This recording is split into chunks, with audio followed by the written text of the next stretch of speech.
आपल्या शहरातील प्रत्येक घडामोडी, लेटेस्ट अपडेट पाहण्यासाठी आपल्या पब्लिक मीडिया चॅनलला लाईक, शेअर, सबस्क्राईब आणि फॉलो करायला विसरू नका।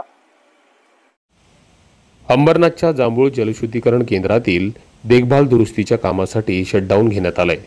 त्यामुळे अंबरनाथ, बदलापूर, उल्हासनगर त्याचबरोबर या तीनही शहरातील औद्योगिक क्षेत्रातील पाणीपुरवठा बंद राहणार आहे।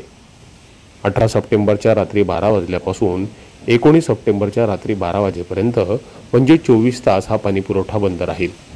महाराष्ट्र औद्योगिक विकास महामंडळानं जांभूळ जलशुद्धीकरण केंद्रातील 12वी गुरुत्व वाहिनीचं उन्नतीकरण आणि देखभाल दुरुस्तीच्या कामासाठी हा शटडाऊन घेतलेला आहे। त्यामुळे या दरम्यान या तिन्ही शहरातील नागरिकांना होणारा पाणीपुरवठा बंद राहणार आहे।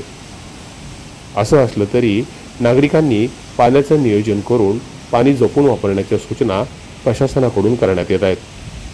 Public media bureau report.